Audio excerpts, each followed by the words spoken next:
Olá, eu sou Gabriel Ribeiro e vou apresentar aqui um trabalho sobre os efeitos dos parâmetros de soldagem TIG em uma placa de aço inoxidável austenítico, que é o AISI316L. É um trabalho aqui para a disciplina de Processo de Fabricação Mecânica 2. Primeiro, falar um pouco sobre a soldagem TIG, né, que é um processo de fabricação por metal de adição. O TIG significa Tungsten Inert Gas, que é gás inerte tungstênio, e esse processo ele utiliza um eletrodo sólido de tungstênio que não é consumido, né? O consumível ele é uma vareta com metal de adição, geralmente do mesmo material do metal base, né? Metal base a ser soldado para formar a junta. E a gente tem nesse processo o arco elétrico, o eletrodo, né, que é de tungstênio, a área da poça de fusão da solda e a ZTA, que é a zona termicamente afetada, que é uma região que vai sofrer algumas alterações nas propriedades do material devido à variação de temperatura. A gente tem uma atmosfera gasosa de geralmente argônio, hélio ou os dois, né, que vai promover uma proteção contra a umidade, contra o oxigênio e melhorar também a qualidade da junta soldada, né? E esse tipo de processo ele é utilizado em metais alumínio, aço inoxidável, ligas de aço, algumas chapas de baixa espessura também, porque a gente tem um controle maior da questão da penetração da solda. E o material que a gente utilizou foi o AISI316L, que é um aço austenítico. O L representa uma baixa proporção de carbono em sua estrutura, e ele tem alguns teores também de cromo, níquel e molibdênio. Esse aqui a gente tem um arranjo típico, né, da soldagem dos processos TIG, a fonte que fornece a alimentação para o eletrodo sólido de tungstênio, o cilindro de gás, que tem o gás inerte, né, que vai promover a proteção, o metal de adição, que é uma vareta do mesmo material do metal base, e o eletrodo de tungstênio, que é o material que não vai ser consumido, né. Os consumíveis são a vareta com metal de adição e o gás, né, o gás inerte, que vai estar ali presente nesse processo. Aqui a gente tem os parâmetros usuais da soldagem, que é a corrente da soldagem, né, a tensão do arco, a polaridade da corrente, se ela é corrente contínua ou corrente alternada, a velocidade do avanço da tocha, que é essa velocidade da soldagem, ela vai depender principalmente do executante, né, do operador ali, e o fluxo de gás, que é enviado para a atmosfera gasosa de proteção, né. Aí a gente utiliza principalmente o argônio e o hélio, que são os dois gases que vão proteger ali a peça de contato com a oxidação da junta, contato com a oxidação, né, e evitar um contato direto com oxigênio, com nitrogênio e a umidade relativa do ar, né, também para reduzir a formação da porosidade. E um ponto importante é que essa solda TIG ela é mais limpa em relação à solda de eletrodo revestido, né, de arco elétrico, porque ela não apresenta escória, né, então ela é mais limpa, tem uma qualidade maior, e a gente não tem aquele defeito de inclusão de escória na junta soldada, além de não ser necessário realizar aquela remoção após o processo, né. Então a gente tem um ganho aí na questão do tempo e na qualidade da junta. Aqui o estudo mais importante assim que eu trago a respeito desse tema foi o estudo de Moy, que ele e outros pesquisadores em 2019 eles fizeram um trabalho muito importante sobre a influência dos parâmetros de soldagem no processo TIG e como é que eles vão influenciar as propriedades mecânicas desse material que a gente está estudando, né, que é o aço austenítico 316L. E aí eles trataram basicamente da influência da corrente de soldagem a velocidade do avanço, né, a velocidade de soldagem e o fluxo de gás, como é que eles vão influenciar em algumas propriedades do processo, né, da junta de soldado no final do processo. Aí os parâmetros utilizados, né, no estudo foram esses dois modelos matemáticos, o RSM, que é o método da superfície de resposta, e o DFA, né, que é a análise da função de desejabilidade. E esses dois modelos matemáticos, eles conseguem fazer uma modelagem, né, através de uma função que consiga correlacionar as variáveis de entrada e a função de desejabilidade, né, que vai ser os parâmetros de saída, e achar um ponto ali que consiga manter um valor otimizado, né, das variáveis de entrada que vão influenciar nas variáveis de saída. E esse RSM, ele utiliza 15 amostras, né, ele né, tem um valor mínimo de 15 pontos para que ele seja efetivo, e por isso a gente teve que utilizar 15 chapas, né? O trabalho utilizou essas 15 chapas aí, que é um valor mínimo, né? E o DFA, ele é uma técnica de otimização que vai unir os dados empíricos para ele trazer uma solução otimizada para a função que foi obtida pelo método RSM, né? A função que foi modelada. Aqui a gente tem a modelagem matemática dessas funções, que vão correlacionar a largura do cordão de solda, o limite de resistência à tração e a tenacidade a impacto. Cada um parâmetro desse vai ser uma função que vai ser influenciado por três variáveis independentes, né? Que as variáveis que eu já falei são a corrente de soldagem, a velocidade da soldagem e o fluxo do gás inerte, né? A corrente da soldagem, a velocidade do avanço da tocha e o fluxo de gás inerte. E esses três parâmetros aí, eles vão influenciar de forma veemente assim com relação à minha função, né? Aqui, como eu já falei, utilizaram 15 amostras, né? 15 placas de aço soldadas, com essas dimensões de 100 mm por 60 por 3 de espessura. O consumível, que é a vareta, do mesmo material, 316L, que foi o R316L, com um diâmetro de 1.6 mm. As variáveis de entrada são a corrente de soldagem, a velocidade da soldagem e o fluxo de gás. E eles foram nomeados como essas notações A, B e C, né? Na corrente, que é em ampere, foi o A, a velocidade de soldagem em centímetros por minuto, B, e o fluxo de gás, que é em litros por minuto, essa notação C aqui. E aí esse A, B e C, eles vão aparecer nas funções, né? Para a gente conseguir obter a largura do cordão de solda, o limite de resistência à tração e a tenacidade ao impacto. Aqui a sistemática foram utilizadas na junta de solda a máquina de solda TIG semiautomático. O gás de proteção foi o argônio, né, para a gente diminuir a questão da porosidade, a umidade e a presença do oxigênio ali em contato com a junta. E aí a gente obteve por saída a largura do cordão de solda, o limite de resistência à tração e a tenacidade ao impacto, que são essas três propriedades aí da junta soldada após o processo, né? Aqui a gente tem a composição química dos materiais que foram utilizados, a vareta, aqui embaixo é R316L, a chapa, né, que foi a ASI 316L, e aqui a quantificação em porcentagem de peso dos elementos químicos, o carbono, o manganês, silício, enxofre, chumbo, cromo, níquel, molibdênio, cobre e ferro.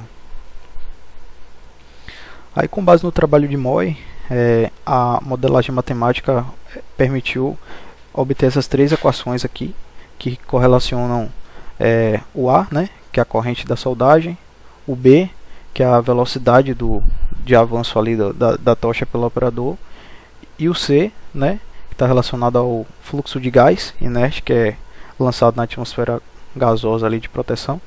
E aí como é que esses três parâmetros eles influenciam na largura do cordão de solda, que é o LS, o limite de resistência à tração, que é o LRT, e a tenacidade ao impacto, que é o TI. Né? E aí a gente conseguiu essas... os estudiosos conseguiram essas três funções, né? E modeladas matematicamente, e aí através delas conseguiu os pontos otimizados para o A, o B e o C, de modo que a gente consiga obter o valor mínimo da largura da cordão de solda e valores máximos para resistência à tração e tenacidade ao impacto. Aqui foram os dados obtidos para cada uma das 15 amostras, variando os valores das correntes, da velocidade, da soldagem do fluxo de gás, né? E os resultados finais obtidos da largura de cordão de solda, resistência à tração e tenacidade ao impacto. Né? E aí é importante que esses dados eles foram testados pelo ANOVA com 95% de confiabilidade. Aqui a gente tem as discussões dos dados obtidos, né? Primeiramente falando sobre a largura do cordão de solda e a corrente de soldagem, a velocidade do avanço e o fluxo de gás. Com relação à largura do cordão de solda, ela aumenta proporcionalmente ao aumento do fluxo de gás. Né? Então, se eu quiser reduzir essa largura do cordão de solda, eu tenho que diminuir também, de forma proporcional, o fluxo de gás para que eu obtenha um valor mínimo da largura do cordão de solda.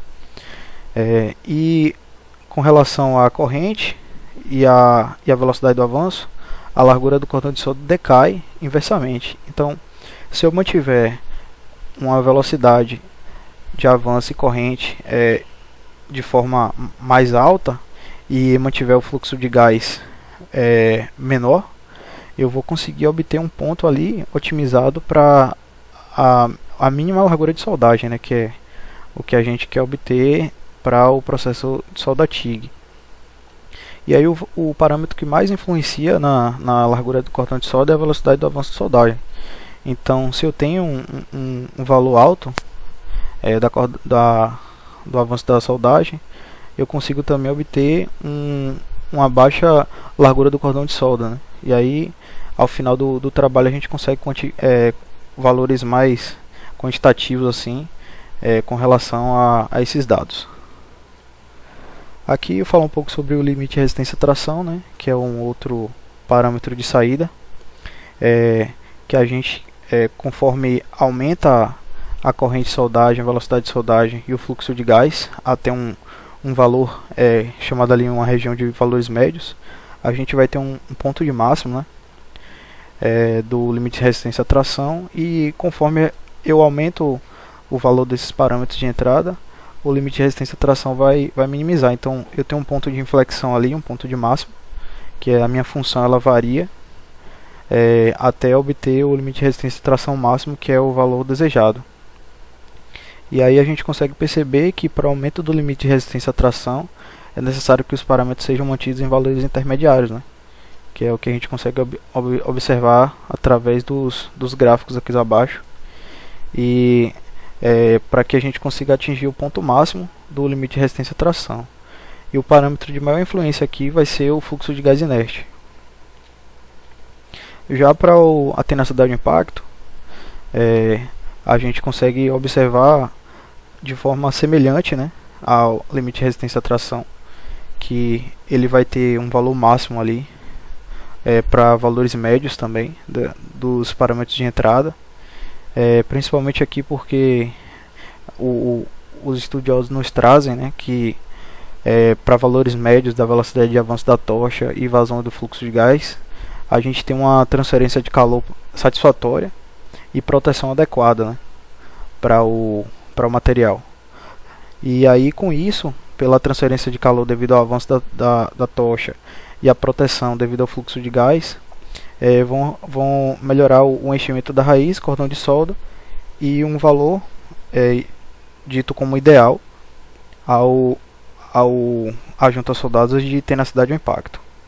E a corrente ela vai influenciar diretamente proporcional também ao valor de tenacidade de impacto, até um determinado ponto, né, um ponto de máximo, até que ocorra a inflexão, e aí ele vai decair novamente. Então, tanto o limite de resistência à tração quanto a tenacidade de impacto, eles são semelhantes, porque eles apresentam gráficos aqui que tem um ponto de máximo, e é esse ponto de máximo que a gente visa obter, né, através da modelagem. Aqui a gente tem o que foi obtido através dos dados. Foi utilizado um software Minitab por Moy e os outros pesquisadores para ter uma otimização dos dados, né? E ficou constatado que o fator de desejabilidade deles foi 0.961, que é bem próximo a 1, né? E isso ficou evidente também devido ao erro que foi para o limite de resistência à tração, tenacidade de impacto e cordão de solda, foi abaixo de 2. Então esses valores aí com erro baixo são dados confiáveis, né, que a gente pode utilizar aí para futuras pesquisas e até mesmo na prática mesmo. E aí a gente conseguiu, através desses dados, obter, né, a correlação entre como é que esses parâmetros de entrada eles vão influenciar nas propriedades do material soldado, né, através de solda TIG pelo um material de aço 316L. E aí a gente tem que o valor que mais o parâmetro que mais influencia no limite de resistência à tração é a vazão do gás, né, vazão de gás inerte. E aí depois, por ordem de influência, a intensidade da corrente e a velocidade do avanço. Já para a largura do cordão de solda, o que vai mais influenciar vai ser a velocidade do avanço da tocha. E aí para a tenacidade do impacto, tanto o fluxo de gás como a velocidade do avanço eles vão ter uma influência mais significativa aí, né, com relação à tenacidade ao impacto. Como a gente já viu, os erros eles foram menor que 2%, né, o que torna essa amostra, esses dados confiáveis.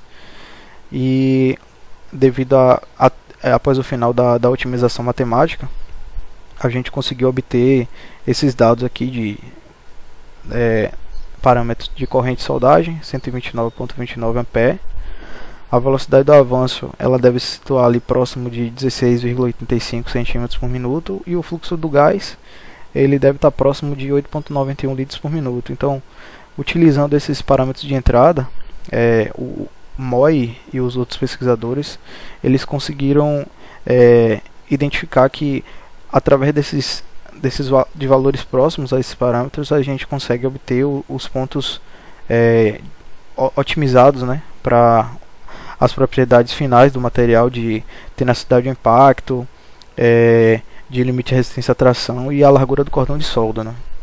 E aí, quantificando esses dados através do velocidade do avanço, vazão do gás e a corrente de soldagem adequadas, né, ditos ideais, modelados para esses valores aqui, a gente consegue chegar a um limite de resistência à tração de 641,55 megapascais, a tenacidade do impacto de 50,87 joules e a largura do cordão de solda de 6,26 milímetros. E aí esses são os três valores assim ideais, né, para que a gente consiga obter valores máximos do limite de resistência à tração, tenacidade do impacto, e um valor mínimo da largura do cordão de solda, né, que vão trazer assim propriedades melhores, né, para a minha junta soldada. E aí aqui para concluir, esse foi um trabalho muito importante, né, para a gente conseguir prever quais são as propriedades que vão ser obtidas através das juntas soldadas e como é que elas são influenciadas pela corrente da soldagem, o fluxo do gás e a velocidade de avanço. E aí a gente deixa também para trabalhos futuros aí uma sugestão de ter um estudo mais aprofundado sobre os efeitos da polaridade da corrente elétrica em chapas de aço, desse aço inox 316L.